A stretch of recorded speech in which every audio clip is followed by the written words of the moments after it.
name is Chris, and I'm going to talk really fast for 5 minutes about some research I did for an art project. Slow down! For those of you who don't know, the DSM, or Diagnostic Statistical Manual for Mental Disorders, is an attempt to give clinicians, legislators, researchers, insurers, and courts and organizations like the FDA a common language for understanding and discussing human mental illness. The following is some highlights of that history. The first known attempt at gathering statistics of American mental health came with the 1840 census. Slow down! What? I'm going to kill you. Some example questions were number of slaves of free-colored persons, a number of insane or idiotic in public and private charge by race. Published results of the census indicating that alarming numbers of black persons living in non-slaveholding states were mentally ill, in striking contrast with the corresponding figures for slaveholding states. John Quincy Adams described the census as having a multitude of gross and important errors. The Secretary of State, John C. Calhoun, carefully examined the stats and maintained their correctness. The next stab at data gathering was in the 1880 census.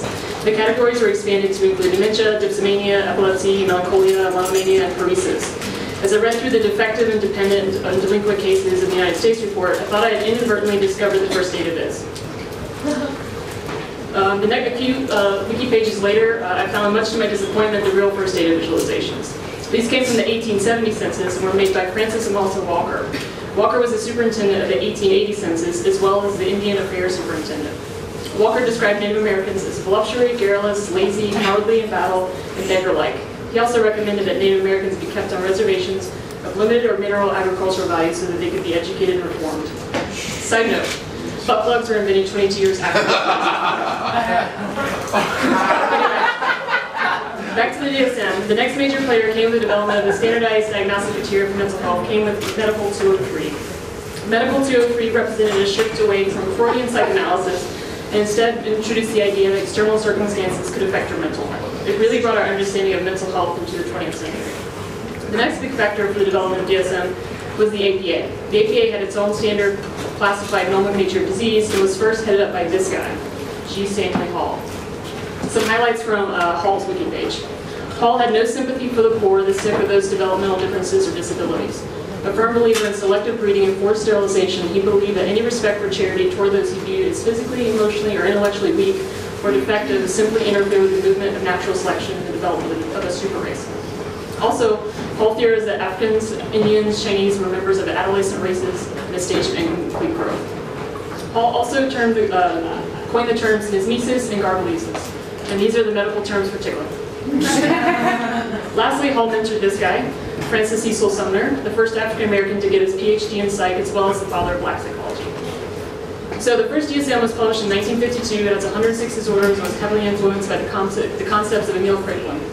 Kraepelin believed that genetics and biology played a key role in mental disorders, and these ideas also played into the third revision of the DSM. Kraepelin is quoted as being the founder of modern scientific psychiatry, psychopharmacology, and psychiatric genetics. This is from his wiki page. He was a strong and influential proponent of eugenics and racial hygiene. He thought things like school system and welfare state broke the process of natural selection and undermined the Germans' biological struggle for survival. The DSM-2 was published in 1968, has 182 disorders, and remains with largely the same underpinnings as previously outlined. The next revolution for the DSM comes in 1980 with the third revision. The DSM-3 contained 265 disorders and was chaired by Robert Spitzer. Spitzer was described by his colleagues as a man who lacked empathy and is quoted in New Yorker as having no idea what to get people for presents. In other words, the man charged with writing the book on extreme human emotions doesn't understand the simplest human emotions. Anyway, DSM-3 went through some significant structural changes and began to favor a more empirical approach to diagnosis. It was also around this time that homosexuality diagnosis came into controversy. In the first DSM, the APA listed homosexuality as a sociopathic personality disturbance. After a lot of activism, it was eventually taken out in the 7th revision of DSM-2. Spitzer was actually a leading advocate on removing homosexuality from the list of mental disorders. However, in 2001, Spitzer wrote a controversial paper entitled, "Can Some Gay Men and Lesbians Change Their Sexual Orientation?" His take, if you were highly motivated, you could. Alright, DSM-3 after DSM-4 went through a number of revisions, but the real shift occurred when federal bans against direct-to-consumer marketing was lifted. ADD rates tripled, bipolar rates doubled in adults, and increased 40-fold in children. The DSM came into public awareness as highly controversial DSM-5. Clinical professionals bashed this revision as unnecessarily pathologizing and medicalizing. DSM-4's chair, Alan Francis, cites the removal of the bereavement exclusion for depressive disorders That's potentially leaving a parent losing a child for a few weeks of mourning. So let's just deal with some disorders. Erectile dysfunction, female orgasmic disorder, gender dysphoria, oppositional defiant disorder, alcohol intoxication disorder, caffeine withdrawal, fetishistic disorder, transvestic disorder, on and on and on. Thank